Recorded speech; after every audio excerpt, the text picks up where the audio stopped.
দেখুন, আপনার মনের কোনো বিশেষ ইচ্ছে রয়েছে, কোনো বিশেষ মনস্কামনা রয়েছে এবং সেই মনস্কামনা, সেই ইচ্ছে আপনি পূরণ করতে পারছেন না। বহু প্রয়াস করছেন।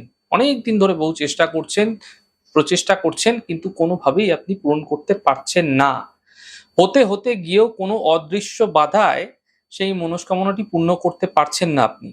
আপনি হতাশাগ্রস্ত হয়ে পড়ছেন এবং ভাবছেন সেই মনস্কামনা আপনার পূর্ণ হবে না। আপনি ক্রমশ নিরাশ হয়ে পড়ছেন। এমন ক্ষেত্রে আপনারা মহালয় তিথিযুক্ত দিনে একটি ছোট্ট প্রক্রিয়া করে আপনি আপনার মনস্কামনা পূর্ণ করতে পারেন। কি করবেন? দেখুন, বাজার থেকে আগে আপনাকে সামান্য ভোজপাতা এবং সামান্য লাল কালি, অর্থাৎ আপনি যদি লাল কালির কলমও কিনে আনেন সেক্ষেত্রেও হয়ে যাবে। মহালয়ার দিন অর্থাৎ ২১শে সেপ্টেম্বর সকালবেলা ৮টা ২৭ থেকে ৮টা ৫৩ এই সময়কালের মধ্যে ৩টি ছোট ভোজপাতার মধ্যে ৩টে ছোট ছোট ভোজপাতা নেবেন, একদম ছোট, যত ছোট করা যায়।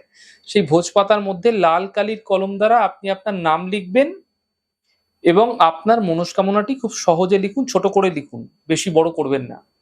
তারপর ৩টি আটার একটু বড় দেখে লেচি বানাবেন এবং প্রতিটি লেচির মধ্যে একটি করে ভোজপাতা ভরে লেচিটি মুড়ে ফেলবেন। তারপর যে প্রবাহমান জল আছে না, সেই প্রবাহমান জলে মাছেদের উদ্দেশ্যে মনে মনে মনস্কামনা জানাতে জানাতে প্রবাহ করে দিন। এরপর পেছনে না তাকিয়ে সোজা গৃহে চলে আসুন। কারো সঙ্গে কোনো কথা বলবেন না। তবে মাথায় রাখবেন, এই প্রক্রিয়া কিন্তু আপনাকে মহালয়ের দিন অর্থাৎ ২১শে সেপ্টেম্বর সকালবেলা ৮টা ২৭ থেকে ৮টা ৫৩ এই সময়কালের মধ্যে করতে হবে। এই ছোট্ট প্রক্রিয়াটি করুন। আপনি দেখবেন আপনার যে মনস্কামনা বহুদিন যাবৎ পূর্ণ হচ্ছিল না, প্রচুর চেষ্টার পরেও বহু বাধা বিপত্তি আসছিল, তা ধীরে ধীরে দূর হবে এবং আপনার মনস্কামনা ধীরে ধীরে পূর্ণ হতে আপনি দেখতে পাবেন।